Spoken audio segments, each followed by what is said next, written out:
very first presenter for Integrate West Virginia.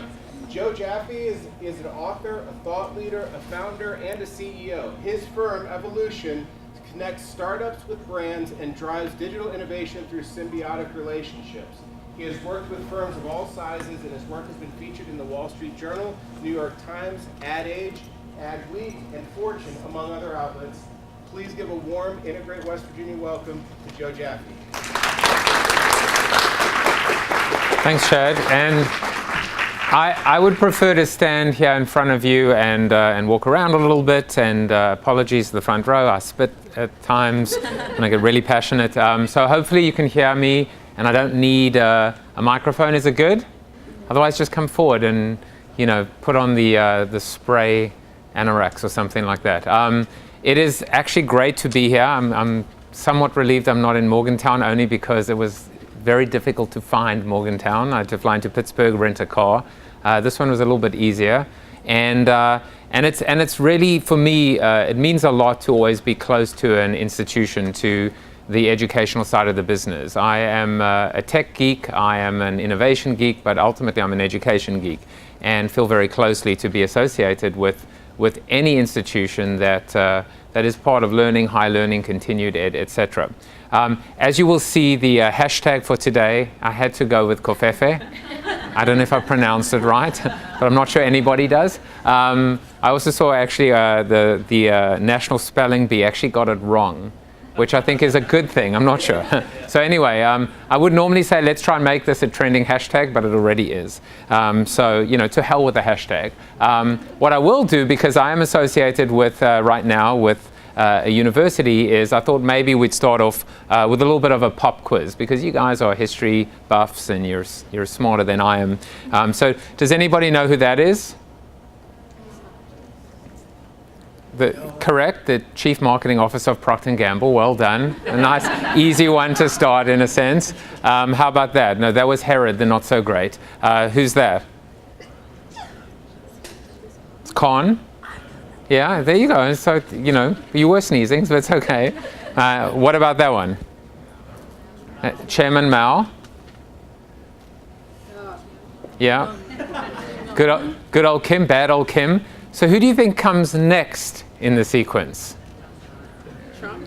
Oh, come on, guys. This is not a political presentation. I would never, ever put Trump, not at all. No. No. I would never, ever put Trump at all. Actually, it's not him. That's just because you guys went there. I'm not going to go there as well. Who actually comes next is Ronald McDonald. So that shows you right now we've got the NSA, we've got the TSA, we've got a couple of institutions get involved. But it's actually Ronald McDonald. So I think the question becomes, what do these 5 upstanding gentlemen have in common? And you'll never get, you want to take a guess? What do you think? They're all gone.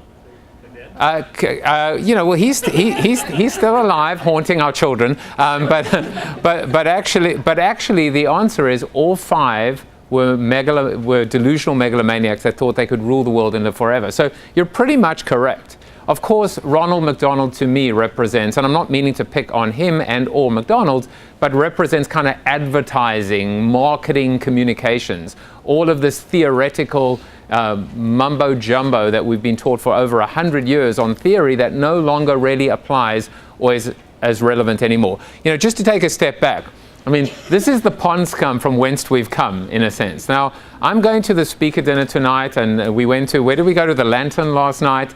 Let me tell you, I will never ever blow smoke in her face. I'm pretty sure she won't follow me anywhere I go. I'm pretty sure I'll wake up this morning with an ice pack in a certain region, in a sense. Can you believe that we actually led with this? For a better start in life, start cola earlier.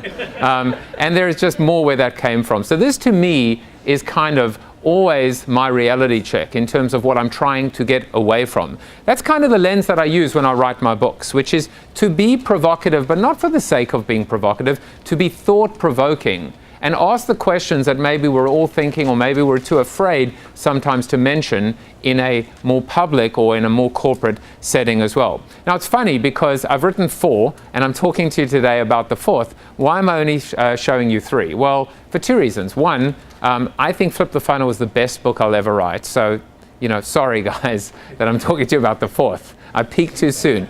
But actually, Zero is a continuation of, it's almost like another chapter in an evolutionary kind of thought process. But I'm always asked this question. So if there's time for Q&A afterwards, do not ask me what the next big thing is, because my answer is always the same. There is no next big thing, you moron. The next big thing is now.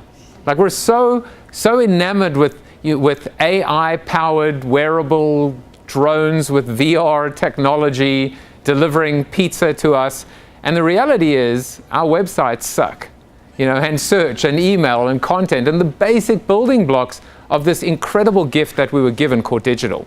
We've never had so many ways to connect with our customers, with our consumers, with our students, with our prospective students, with our alumni. It doesn't matter.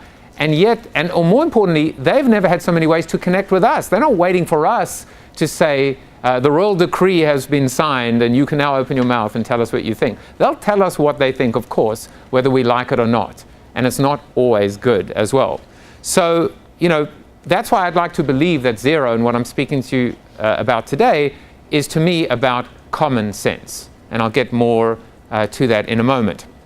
But what did I learn? Because last night over dinner, we were talking about life after the 30-second spot, all the way back when I actually kind of said, you're ugly and your mother dresses you funny, 30-second spot. Your days are numbered. In its traditional form, the 30-second spot is either dead, dying, or has outlived its usefulness. And of course, the 30-second spot being a metaphor for a certain way of doing business. But ultimately, when I came back and I said, well, what has changed? Well, the 30-second spot's still alive, still out there. We're still loving paid media, and we're still, loving acquisition marketing in a sense. What did I learn? Well, I learned two things. One is that change takes longer than you think. Now, we as human beings are hardwired. Our brain is actually physiologically hardwired to resist change. Immediately when the brain is given a new piece of stimulus or stimuli, it says, where have I seen this before? And it attempts to compartmentalize. But today, of course, we're living in a world where we're continuously expected to force a square peg into a round hole. Well, I learned that, and also clients don't always pay on time. Those are the only two things that I actually learned, in a sense. Change takes longer than we think. But the reality is that the world is not waiting for us to change and to catch up. The world is moving ahead. Our consumers are moving ahead with or without our tacit consent or even our cooperation or participation. Now, is there anyone in this room that has never seen this? Just raise your hand. Okay, great, because I've decided I'm going to have this in every presentation until eventually there's no one. And so even if there's one person, that's awesome. And I say, go steal this slide. Put this in every one of your presentations. These are the last two popes being announced in Vatican City. And you will notice in the top, nobody has a phone. Actually, that's wrong. I realized recently someone's got a little phone there. It's not a smartphone, so it doesn't count. And then, literally 8 years later, everyone has a phone. Like some I don't even know if this is a laptop or whatever some people are holding. But it just shows you how suddenly, just kind of like, from nothing, from zero to hero, from absolutely no. Remember going into a concert, going to see a rock or a pop concert, or going to a sporting event, where there'd be like no flash photography and no cameras allowed. Can you imagine them confiscating 70,000 phones now? So from like it not being allowed to suddenly everybody doing it, and it just shows you how things change so quickly. This is what I call my WTF slide. Because remember what I was saying is your websites suck, and digital, social, mobile, right? The three basic building blocks of the world we live in today. And here I am kind of, provocatively saying we still suck at all three of them for the most part. Well, let's add one or two more. Let's add cloud and big data. And I'm originally from South Africa, so maybe let's call this the big five. Like you go on a game drive. These are the big five. So if people do nothing else, I would say you need to be kind of, best in class in all five.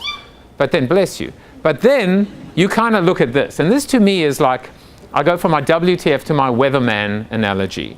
So you'll notice how the weatherman or the weatherwoman stands up and they go, well, you know, there's a storm coming, and we've got three models. There's the American model, the international model, and the European model. And one is like it's going out to sea and will be safe, and one will give us a glancing blow and you might get a bit bruised and battered, and one is just literally going to hit us straight between the eyes and devastate us and destroy us. You know, so it's like, where do you sit? Like, do you feel lucky, punks? You know, like, where do you think this storm, this kind of tidal wave of change is going to hit? And the reality is it's already hitting. It's already hitting. Business models, industries are already feeling the full effect and the full impact of this technological and innovation disruption and change as well. One example is automation. So we're thinking of robotics and AI, but certainly automation. I mean, there are certain professions, you know, toll booth operators, even people in immigration, when you come through the airport, going into biometrics, which is clearly going to help. You know, in terms of especially with respect to kind of fears of terrorism or whatever the case may be. But a lot of people are losing their jobs. And what's really interesting to me is that what is happening in the world? Sometimes we have to take a step back and recognize we are firing human beings in favor of robots or, you know, machines, good old Watson, and we're closing down left, right, and center bricks and mortar physical retail spaces. I don't know that either of those are necessarily smart. I'm an and guy. I'm a balance and an equilibrium guy. You may think sometimes that I go to the edges and the extremes in order to get back to normalcy, in order to get back to a sense of balance and common sense. So which company is bucking the trend? Is actually hiring more human beings and opening up prime real estate and opening up more stores? And the answer is Apple. I was in Paris last week giving a keynote at the Carrousel du Louvre, like literally around the corner from the inverted pyramid, and I went down to take a photo and I saw there was an Apple store and actually a Starbucks right next door. So think about that. Try to get into an Apple store and get from one side to the other without one of those, you know, geniuses rugby tackling you. You can't. So it's interesting to think about the true outlier or anomaly today. Always will buck the trend, and in this case, kind of flies against. But for the most part, automation and bricks and mortar kind of omni-channel pains are very, very real. So I spoke to you earlier about the weatherman analogy, this perfect storm that's coming, and it really is coming.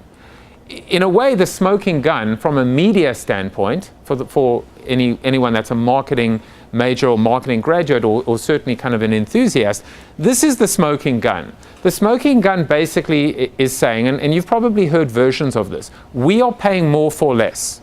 The prices continue to increase. Every year you hear about the Super Bowl spots rising, but the audience for the most part is fragmenting and proliferating. And even those audience numbers that are fragmenting and proliferating, it's not quality control, it's not quality anymore, because, I mean, how many of you, I think I mean, there are all these data points, which is right now that the human being has an attention span that is now 1 second inferior to a goldfish. So we're worse than goldfish at the moment, and that the average millennial male can't actually focus or concentrate on media or content for 10 minutes 10 minutes or more between before they spaz out or they do something else. But for the most part, I can't even watch television anymore without being on my phone at the same time. So there's no even engagement or at least quality in terms of attention. But what's really happening here is if we continue to pay more for less, and the Super Bowl is probably the one exception. So a little plug to the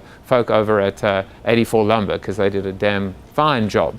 But with exception, remember, the word exception comes from the word exceptional. To be exceptional, you have to be an exception to the norm. But with exception to those examples, if we continue to pay more for less, to the point where it continues, what will happen is the bottom will fall out the media model, because we're not going to be able to get an acceptable level of reach and frequency and share of voice and just enough noise, enough signal, I should say, amongst the noise. And when that happens, it literally, the whole thing could become essentially a banana republic. So, if you want to think of it a different way, forget about media and marketing and communications and whatever. Let's just look at the corporate world out there. This is another WTF slide. It's unbelievable to think that 50% of Fortune 500 companies from 2000 are gone. 70% from 1990 are gone. And in 1955, when they actually put the list together, 439 of those now are gone. So the change is real, and the change is happening. And ultimately, the question we have to ask is, can we survive? In a sense, Sears recently came out with, I love this, they said, Sears has substantial doubt that it can. So it basically said, we've given up. We're not going to bullshit you. We're not going to like spin it with PR. We're just like, we honestly don't know what the hell to do. I'm pretty sure they'll continue advertising, but ultimately that's, as they say, when digging oneself into a hole, the best thing to do is to stop digging, in a sense. I also love this. Instead of risking anything new, let's play it safe by continuing our slow decline into obsolescence. It almost seems in a way that we are giving up. But Charles Darwin, and I love to quote old dead white guys for some weird reason. It's like a fetish I have. But he said, it is not the strongest of species that survives, nor the most intelligent. It is the one that is the most adaptable and susceptible and open to change. So that is the idea of zero. What I wanted to do is almost kind of, rather than incrementally change or tweak, we look at what we did last year at the flowchart to determine what we should do next year. Incremental change almost never works. The only time an incremental step led to an exponential outcome was man walking on the moon. But other than that, incremental never, ever works. So I decided, well, what would happen if we started again? What would happen if you didn't have a flowchart from last year? What would happen if you fired yourself like Intel's CEO Andy Grove did and then rehired himself the next day? No baggage, no political connections, no legacy, no incumbent thinking. The first thing he did is start to diversify out of microprocessors and chips, in a sense. Look at IBM today. No more big blue with mainframes, but now a big data AI company in many instances. The only way you can get there is to prepare or be prepared to embrace your heresy and walk away from the tyranny of incrementalism. So I came up with this idea, which is, in a perfect world, the optimal paid media budget would be zero. In a perfect world, we wouldn't have to pay for attention if we're paying attention. So this is an example. I was speaking at a conference in Arizona at the Biltmore, and I posted, as you can see, a pretty magnificent place. And I wrote, slumming it in Phoenix at the ANA conference. Well, they responded to me. They might have been sitting on the toilet, if all I care. I didn't shake their hand, so it's fine. And they basically said, what can we do to help? Is there anything we can do? And I said, well, so I decided to play with them. And I was like, yeah, how about a late checkout? And they said, done, as you can see. And it was all happening live, real time, in the public domain as well. And I was like, how awesome is this to actually see customer service happening through an Instagram comment feed? That's what happens when you pay attention. The real vision behind zero is not the death of, it's not that at all. It's about moving from being a tenant to a landlord. So what do I mean by that? As a tenant, you rent media, you're a renter, right? But as a landlord, you own assets and therefore can monetize those assets. And therefore, here's a controversial thought, a revolutionary idea. What would happen if marketing moved away from being a cost center or an expense or a cost cutter and became a revenue generator? What would happen if marketing's actual ROI was to make money, not through proxies of being able to very, very, anemically try and infer a causality or relationship between they saw our ads at 9 o'clock at night and somehow they walked into our stores 2 days or 3 days later and bought our product as well. The other thing as well is that zero is an acronym. Why is it an acronym? Because I am a member of the Secret Consultants Society. There's a handshake and a whole special kind of eye glance, wink, etc. And if we don't come up with 3 acronyms a year, we get booted out the society. So consultants love acronyms. That's why. Now you know. So zero to me is an acronym. And this actually brings it down to something that's maybe less scary to people that are much more close associated with the idea of paid media. It stands for zealots, entrepreneurship, retention, and owned assets. And I'm going to walk you through all 4 of them today. So we're going to start off with zealots, right? So zealots. This is the idea of advocacy. And I'll just make this slightly softer. But something interesting happened to me, which is when I sent my book to Seth Godin, who many of you may know, has written some brilliant books on marketing throughout the ages. And he said, Joe, are you sure you want to go with zealot? And I said, why? He said, well, it's kind of like an extreme word. It's kind of religious. The zealots were extreme people. They literally killed themselves. They fell on their swords. They were fanatics. In a sense, I was like, Seth, do I have your permission to write that I made you uncomfortable? And he said, yes, and I did, in a sense. And so I love that idea, a zealot. Can you imagine a customer who's so crazy, loves you so much, that they would actually fall on their sword and draw their own blood for you? Think I've gone absolutely nuts? No, I'm being quite literal. What is the modern day equivalent to falling on your sword as a customer and drawing your own blood? And the answer is very simple. A tattoo, right? I mean, that's drawing your own blood, so to speak. So think about, how many of your customers or even alumni from, the university would tattoo your logo on their body or their buttocks or whatever the case may be, because they're so passionate about you. This is the Melt Barn Grilled, which is a grill. Does anyone know who they are? So they are a grilled cheese sandwich chain in Cleveland, Ohio. And if you have a tattoo of their logo on your body, you get 25% off for life. So this person, maybe they were a little worried, they were a little worried about the fact that maybe the person at the cashier hadn't been trained, in a sense. And I was thinking, what would happen if they changed it to 30? They'd be like shit out of luck, because how are you going to change that, in a sense? There are about 1,000 people that have this tattoo on their body. So that's what we want, in a sense. They also have something called the Melt Challenge, which is a 12, I think it's a 9-pound grilled cheese sandwich with 12 different cheeses. And if you complete it in I think unlimited time, but you're not allowed to go to the bathroom, and you're not allowed to, what we call in professional eating, reversal of fortune. There can be no reversal of fortune. Then you win a prize, which is you get to live, and you get like a t-shirt and 25% off your next grilled cheese.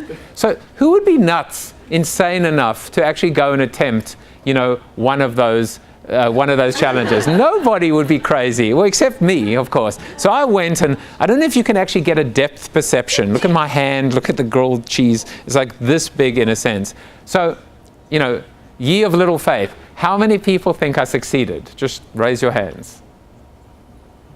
A record number. Normally there's everyone's so bloody skeptical, and 2 people think I succeeded. Well, I'm sorry to say I didn't even come close. So I went with a baseball analogy, which is, if you bat .333 lifetime, you're in the Hall of Fame. So I was determined to finish only a third, or to get to a third. But give me props, because I'm wearing my poop emoji shirt. So but that was my little experience of being a zealot.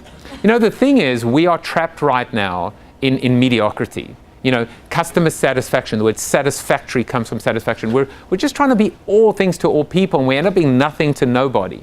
Facebook, do you think Facebook are we tenants or landlords when it's associated with Facebook? Are we renting, or do we own? Because someone was saying to me earlier, a lot of people feel that Facebook investment is called an owned asset. So it's not. Facebook is the landlord, we are the tenants, and often I think they're a slumlord in terms of how they control access to our own content. This is what happened. We got this amazing thing called a website. We put everything on the website. It was like, Augustus Gloop in the chocolate factory. Just dive in and just get sick on chocolate, in the sense. And then what did we do? We almost neglected the website, put everything on Facebook, closed it all up, and then tried to trick people into liking us. That's what I call like-gate. Now, no one should ever like Pepto-Bismol. And if you are using it, you're probably not feeling good about anything at the moment. So that, to me, is what I call like-gate. The problem with like is satisfactory, right? Like or love, in a sense. The problem with like is that we're broadening the wrong end of the wrong funnel, in a sense. We're just creating more awareness, more reach, more being all things to all people in the attempt to move down the funnel. And even though we have different versions now of being able to move like, love, ha ha, yay, whatever, I ultimately think we're moving away from the essence of what zealotry is all about. I don't know if you've ever seen these signs in store windows. If you love us, like us. Like, they're actually telling us to downgrade our love to, why would, like, upgrade love to lust, or, you know, or a lap dance, or, you know, have an affair, I don't know, but just we want to be passionate, or you know, or monogamous with our brands in a sense. We need to upgrade, not downgrade. So that's the Z. Now let's move into E. E is entrepreneurship. All about innovation, all about partnering with startups and thinking about the fusion, the bridge between technology and marketing, between corporations and startups as well. I think the reality is we recognize all those companies that are falling by the wayside off the Fortune 500. Their places are being taken by startups, the Ubers, the Airbnbs, the Alibabas, the Amazons, etc. We're seeing all of these companies rising up and all of the established corporations falling. So what do you do if your lunch is being stolen? Well, the answer is very simple. If you can't beat them, join them. Why not join in? Why shouldn't corporations? You know, I work with a large food CPG that has 350,000 employees globally. I've got to believe there's some smart people and innovators and entrepreneurs within that base of 350,000. So let me give you an example of what I mean by if you can't beat them, join them. Ever hear the story of two guys in San Francisco who could never get a cab or a car when they needed one? So they started Uber, you know, $60 billion market cap later. I mean, it was as simple as that. They couldn't get a cab or a car, so I'm maybe oversimplifying a tad. Or the surfer dude who couldn't, you know, capture what it was to be a surfer from his perspective and needed a camera crew in order, or drone, I suppose, in order to capture it. So he started the world's fastest and best-selling camera, GoPro. Or what about Run Pee, which is an app that will tell you exactly when in the movie you can run and pee. In other words, the boring parts of the movie. Every single person in this room has desperately at some point in time needed to run and pee. So, you know, and maybe some of you would like to go pee now, in a sense. So when you think about the essence of how these unbelievable startups, some sublime, some ridiculous, start, I was thinking to myself, well, wait a second. Don't brands and corporations ask the same questions? Don't they have the same frustration? Don't they have the same pain? The answer is, of course they do. They're very good at writing problem statements and creative briefs. So why don't they end up with the same outcome? Why don't they end up with an app? Why don't they end up with a startup? Why don't they end up with a disruptive piece of technology that can lead to competitive advantage? Well, some of them are. So I asked the question, what if? What if Kodak acquired Instagram? Might they have survived? What if Blockbuster had invested in Netflix? Here's a spoiler. They didn't, and it didn't end well for them, in a sense. But what would have happened? What if Marriott had incubated Airbnb? And we're actually seeing today that there are examples now of corporations starting to accelerate, incubate, invest, or even acquire. Most recently, Dollar Shave. So Dollar Shave believes that their blades are fucking great. So did Unilever. Unilever bought them for $1 billion. I love the story. I'll tell you why. I love the story because I know that those fat cats at P&G, they laughed Dollar Shave out the room. They never thought the startup could amount to anything. And even if that startup had independently grown and even gone public, they never saw Unilever coming.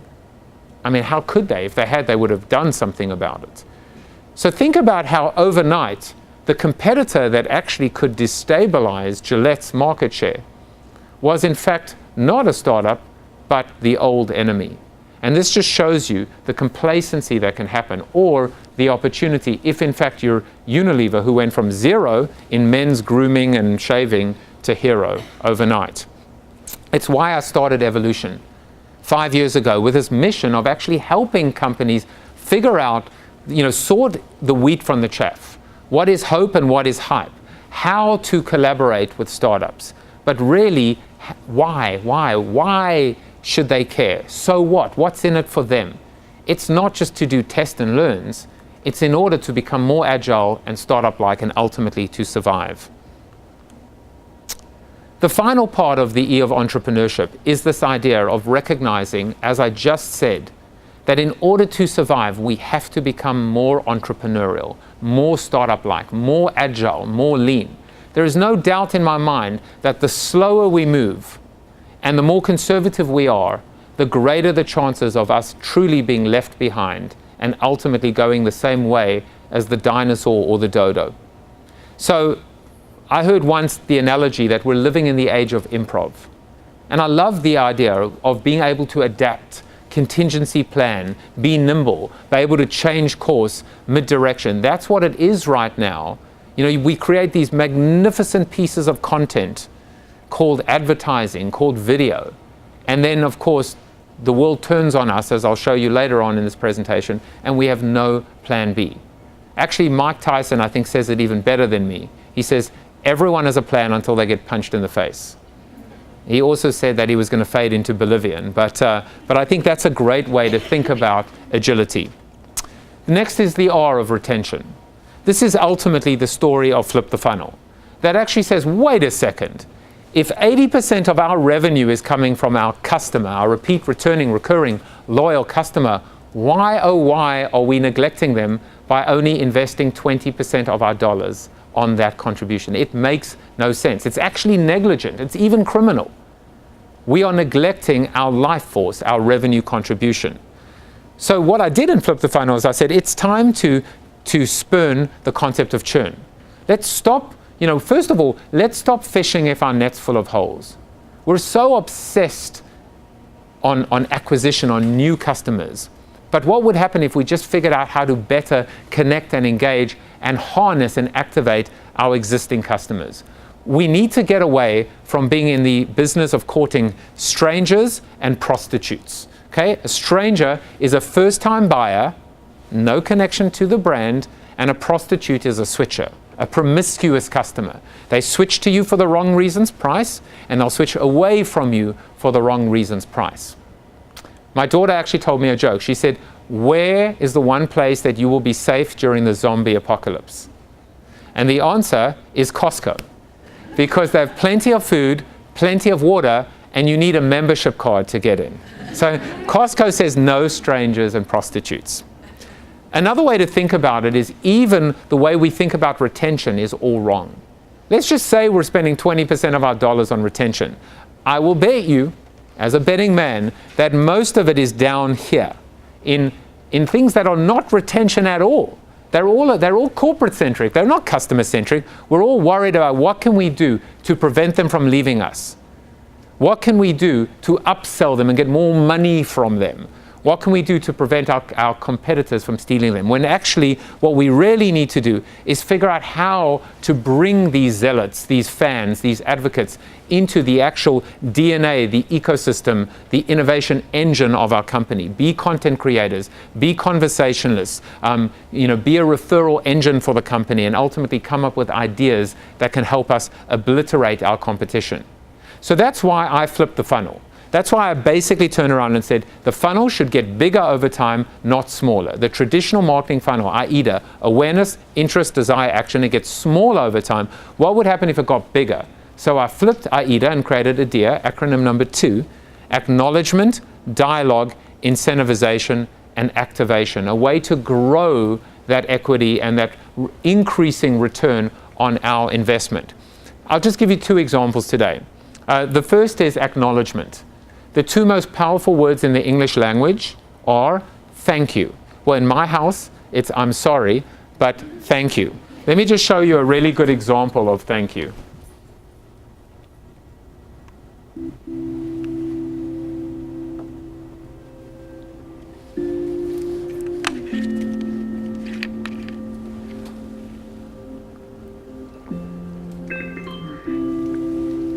Hello there. Hi. Hi. I'm here to thank you.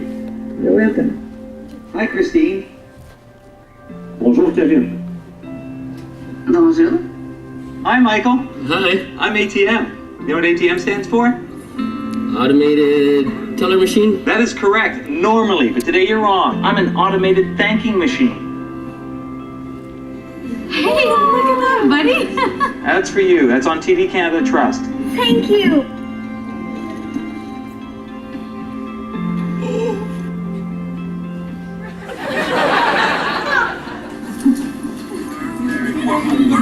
Ooh, selfie. Get my good side. So powerful, and often doesn't even cost a lot of money. Just the ability to go to an employee or a student or a professor, whatever, and just thank them. So the D of dialogue, keeping it a little bit light. I love this one. Dear Sainsbury's, the chicken in my sandwich tastes like it was beaten to death by Hulk Hogan.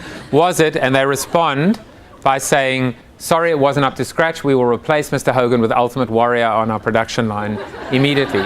So that actually shows you that's dialogue. Just keep it real, shoot the shit. You know, like it doesn't always have to be like, your call is important to us and make all form on. How did we mess up this time? It can be just about being human in a sense. So what I actually did is I took the flipped funnel, again, remember balance and equilibrium rather than a world of extremes, and I joined it up with a traditional funnel to create what I call the marketing bow tie. And the marketing bow tie, I believe still today, is the only framework in all of marketing that actually acknowledges that there is a process where acquisition leads to retention, retention leads to the new acquisition. In other words, use existing customers to gain new ones. And actually what happens when you close the loop through voice of the customer and getting and creating this beautiful engine of customer referrals, etc., that we end up with a very badly tied bow tie. This is my prediction for strong, healthy companies will spend less money acquiring new customers because they're more efficient at doing so, and they will invest, not spend, invest more money in terms of growing that advocacy and zealotry and ambassadorial base because it is more effective. Finally, we get to owned assets. To me, this is the big idea. If you didn't think Z, E, and R were big, well, I agree with you. I think this is the big idea. The idea of being in the asset business, being an asset manager in a sense. Well, what is an asset? Well, your stores are an asset. Your physical bricks and mortar buildings and institutions and retail outlets and university campuses are in fact assets. This is the Audi. Well, if anyone has even been to a Tesla store, where you can't actually even buy cars there in many instances. It's not a place where stuff is sold or bought. It is an experience that helps you really connect with the brand. Your content is an asset. Here's an example of content. I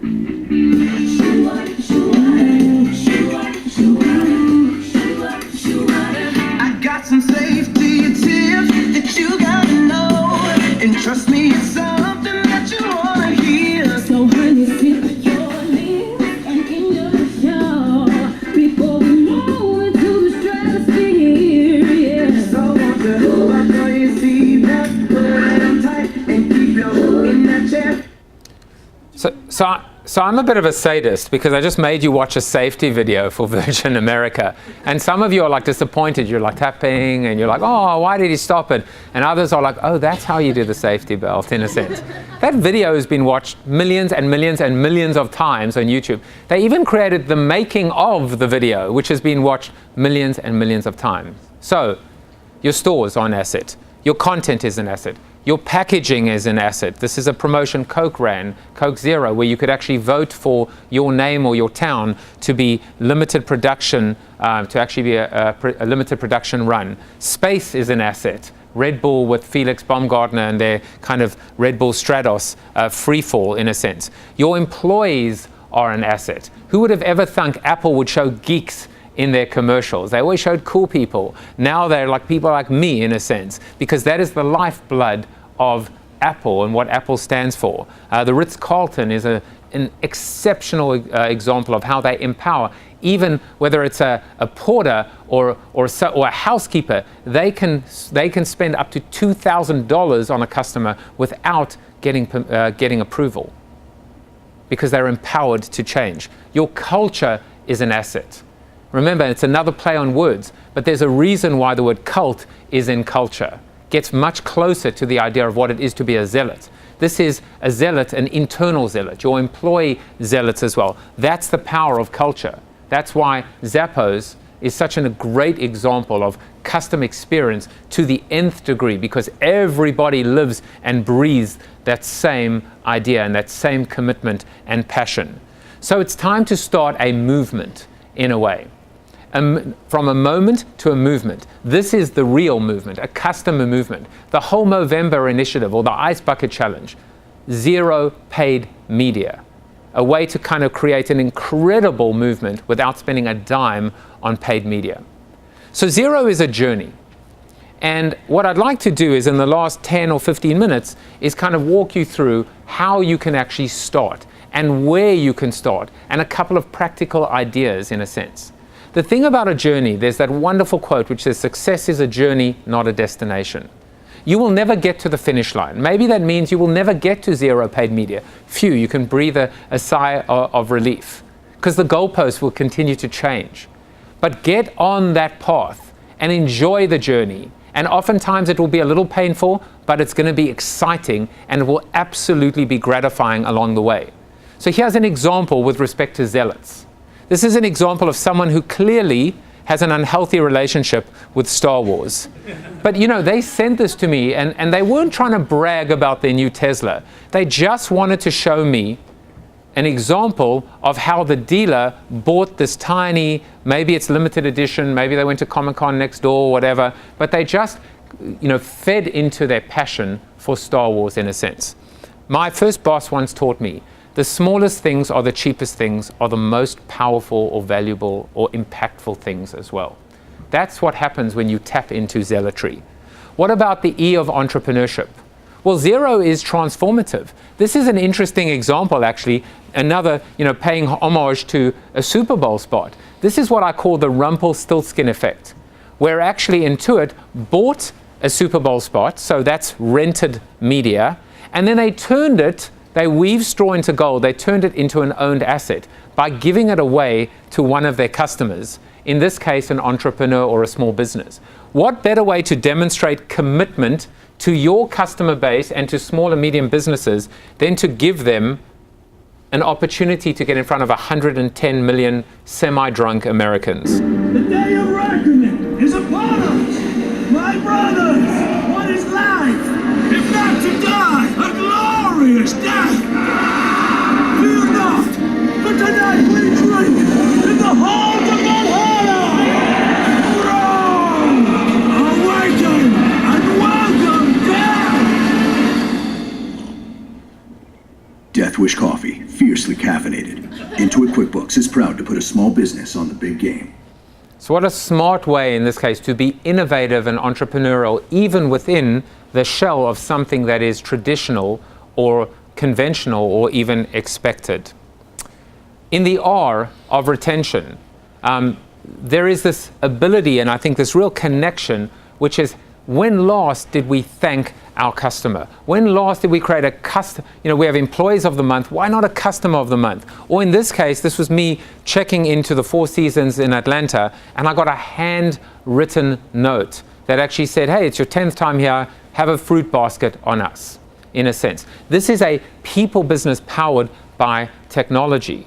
This is a fusion between humanity and ultimately automation. That's how we automate intimacy. That's how we scale humanity. And by the way, how did they know it was my 10th time? Because they could see on the damn screen. Pay attention. American Express tells me I've been a card member since 1999. 2009 came. You know what I got from them? Jack squat.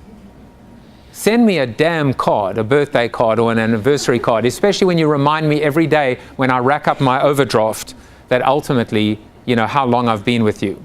And then finally, we get to the O of owned assets. And for me, I would say businesses across the board should do two things, and only two things. One is ultimately to create a mobile-centric ambassador program. Formalize and scale advocacy.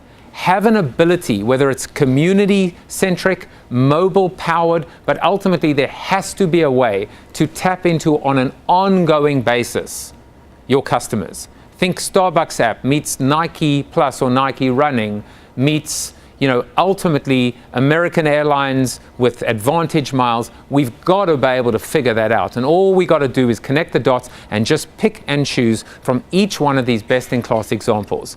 And then on the internal side, I would challenge every company to start a fund where you actually allow your own employees to come up with ideas and then fund those ideas. And let me tell you, by doing that, not only will amazing ideas be born, but you will prevent them from leaving to go work for a Google or another startup as well.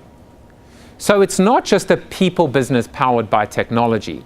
It's actually a customer-centric, channel-centric, and employee-centric ecosystem powered by technology. It's very geeky, I know, it's very clunky, but what I'm talking about is connect the dots.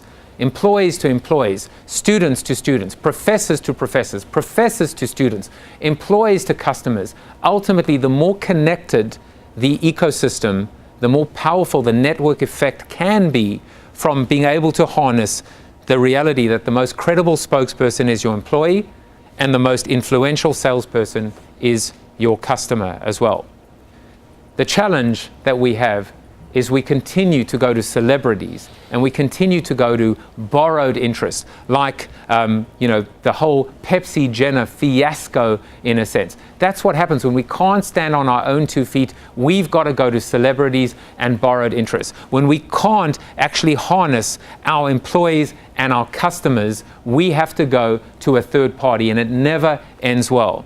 And whether you love him or hate him, and whether you're for him or against him, one of the ultimate zero paid media marketers, and I think you know where I'm going with this one, was in fact Donald Trump. No doubt that he, instead of, I'm not going to count Scott Bio as a celebrity when you go beyond the D list, but instead of going to Lady Gaga and Beyonce, etc., what did Donald Trump do? He put himself front and center, and he became the ultimate owned asset as well. So I'm going to leave you with a few final thoughts. Number one, zero is not for large corporations. It is, I wrote it for them, but they just can't get out of their own way. And I'm losing faith with the large corporation. I think zero is becoming a much better opportunity for health and wellness and healthcare, or for small and medium businesses, or for startups, or for non-profit organizations. Ultimately, we're seeing more examples of them, or ultimately unconventional candidates, to kind of use the zero approach to great effect. Number two, zero is not free. Maybe that's why corporations screw up, is because they think of it like social media as earned media and free. It's not free. I'm not saying the money should go away. Again, you can relax. I'm saying let's invest that into customer service, into data, into content, into owned assets, into innovation. That to me is a much smarter idea. And there are some guidelines on your journey, some markers, some lines in the sand. Maybe it's the 60-40. Let's spend 60% of our dollars on acquisition and 40% on retention.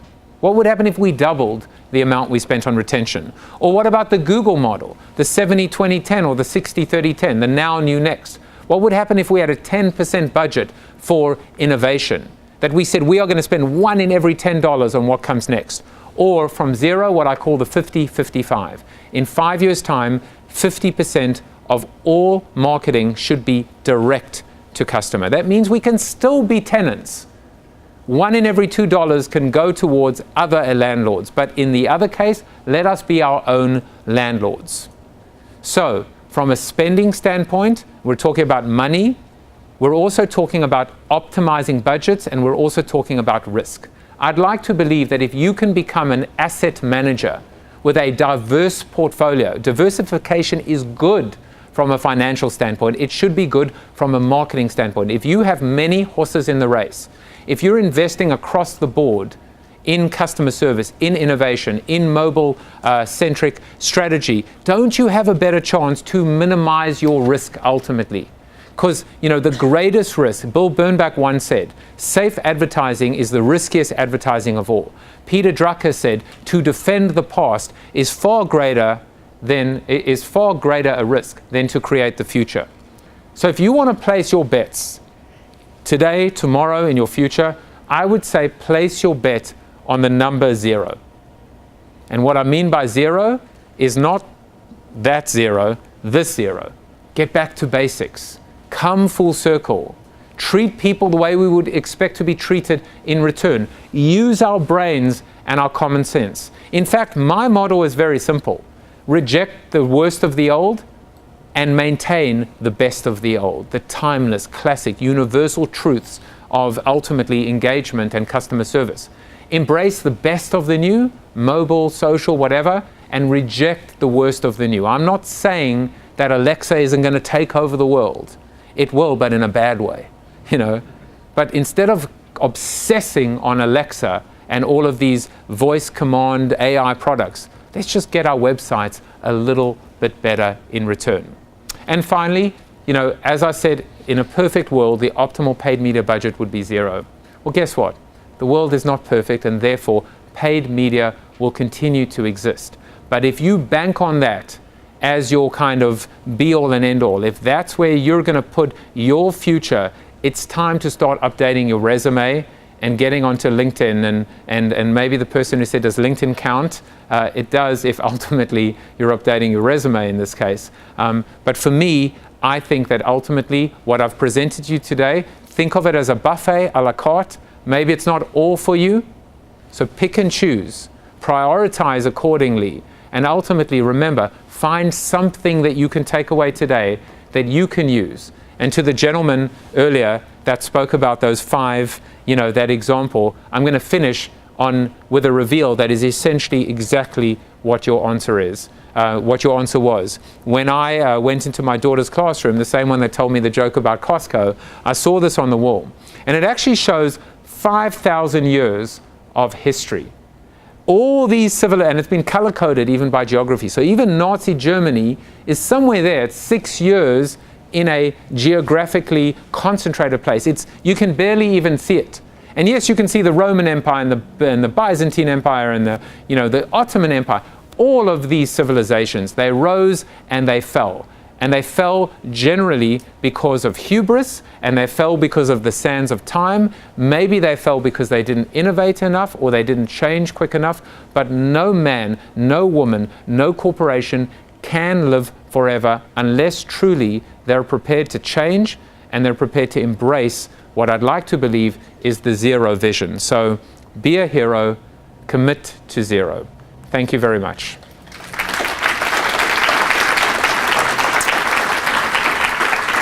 Okay, so is Covfefe a trending term yet? Have you been tweeting about me? We have about 10 minutes, I think, more or less. What say you? About 5. So we've got some time for Q&A, and then there is a book signing this afternoon. And if you have questions, please come up to me and and monopolize as much time as you want. Any questions?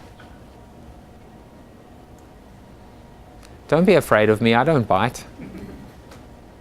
There's got to be one question. Yes.